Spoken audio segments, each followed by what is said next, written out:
Hello students. Last time हमने chapter 3 में fibres to fabric में फैब्रिक के बारे में स्टडी किया था। फैब्रिक की वैरायटी के बारे में पता लगाया था कि कुछ फैब्रिक क्लॉथ से कॉटन के बने होते हैं, कुछ सिल्क के हैं, कुछ वूल के बने होते हैं।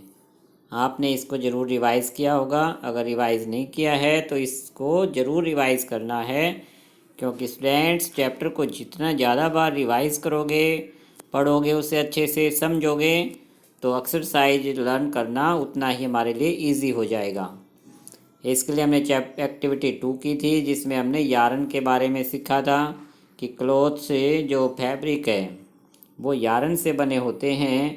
फिगर 3.3 में हमने एक क्लॉथ में से थ्रेड यानी कि बच्चों यार्न को खींचकर देखा था कि थ्रेड इसमें से क्लॉथ में से थ्रेड को खींचा जा रहा है, और थ्रेड को स्टूडेंट्स यार्न कहा जाता है। और लास्ट में हमारे पास सामने क्वेश्चन आया था कि what are these yarns made of. ये जो यार्न्स हैं किस चीज़ से बने होते हैं। मैंने कहा था स्टूडेंट्स आगे रीड करके इसका जवाब देना। तो स्टूडेंट्स इसका आंसर है फाइबर, जिसके बारे में आज स्टडी करेंगे कि जो यार्न्स हैं वो फाइबर से बने होते हैं, जिसके बारे में एक्टिविटी 3 में समझाया गया है।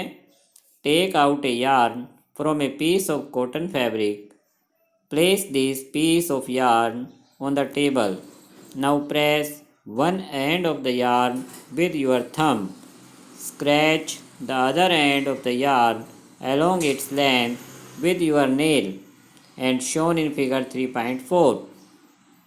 Do you find that at this end the yarn splits up into thin strands?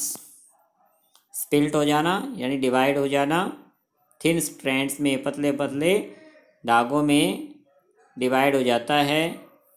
कि इसमें एक यार्न लिया गया, फिगर 3.4 में देख सकते हैं कि एक हाथ में यार्न लिया गया, उसको एक हाथ से दबा लिया गया और दूसरे हाथ से उसको स्क्रैच किया जा रहा है, खुरचा जा रहा है। तो इस तरह से जब उसको स्क्रैच करते हैं तो वो स्पिल्ट हो जाता है। Splitting the yarn into thin strands, बिल्कुल पतले पतले या स्ट्रैंड्स में वह स्पिल्ट हो जाएगा। स्पिल्ट होने के बाद यार्न का जो दूसरा सिरा स्ट्रैंड्स वो इस तरह से दिखाई देगा, उसमें से थिन स्ट्रैंड्स बाहर निकली नज़र आएंगी। सो स्टूडेंट्स आप भी एक यार्न लेकर उसको स्क्रैच करके देख सकते हैं, इस तरह की थिन स्ट्रैंड्स हमें नज़र आएंगी। You might have observed something similar when you try to thread a needle. Many a time, the end of the thread is separated into a few thin strands. This makes it difficult to pass the thread through the eye of the needle. The thin strands of the thread that we see are made up of still thinner strands called fibers. So strands, in thin strands को ही fibres कहा जाता है। इन fibres को ही इकट्ठा करके एक दूसरे से ज्वाइन करके थ्रेड यानी कि यार्न बनाए जाते हैं, और फिर उन थ्रेड से क्लॉथ यानी फैब्रिक तैयार किए जाते हैं। Fabrics are made up of yarns and yarns are further made up of fibers. So students, जो फाइबर्स हैं, फाइबर्स टू फैब्रिक, चैप्टर का नेम हमने क्या स्टडी किया था, फाइबर टू फैब्रिक्स।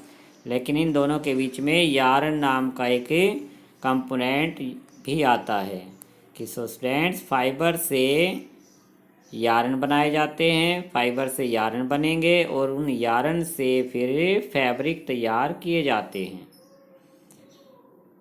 अब स्टूडेंट्स हम पता लगाएंगे where do these fibres come from, कि जो स्टार्टिंग है फाइबर से, फाइबर कहाँ से आते हैं, कि फाइबर का सोर्स क्या है, इस बारे में पता लगाएंगे।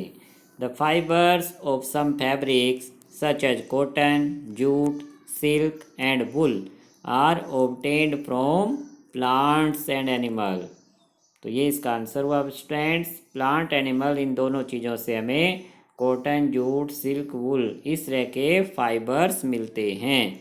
These are called natural fibres, इनको नेचुरल फाइबर्स कहा गया है क्योंकि प्लांट एंड एनिमल दोनों ही नेचुरल सोर्स हैं।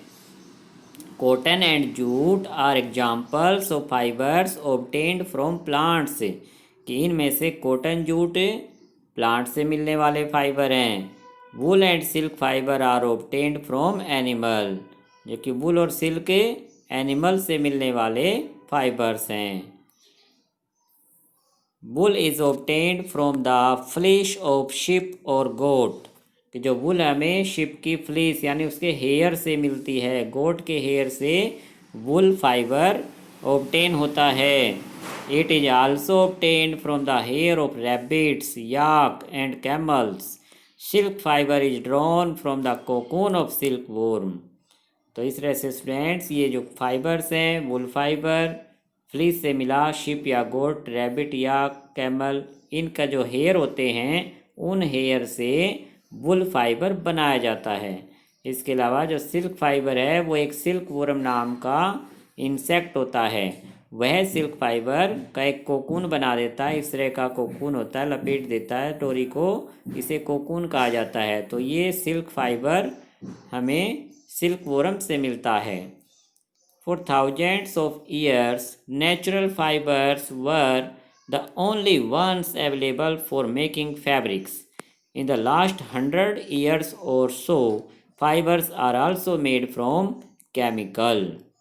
So student, 1000 ईयर तक नेचुरल फाइबर ही यूज होते थे, यानी हज़ारों साल पहले तक। लेकिन फिर 100 या उससे ज़्यादा साल पहले फाइबर केमिकल की हेल्प से भी बनाए जाने लगे। बूजो के माइंड में आया है कि बूजो has seen in the museums items like the one shown here. These were worn by warriors. He wants to know if these are made up of some kind of fiber. कि बूजो एक museum में गया था, museum जहाँ पर पुरानी चीज़ें रखी होती हैं, वहाँ पर उसने इस तरह का फाइबर देखा तो उसके माइंड में आया क्या ये भी किसी टाइप का के फाइबर से बना है। तो ये फैब्रिक जो है एक फाइबर से ही बना हुआ है।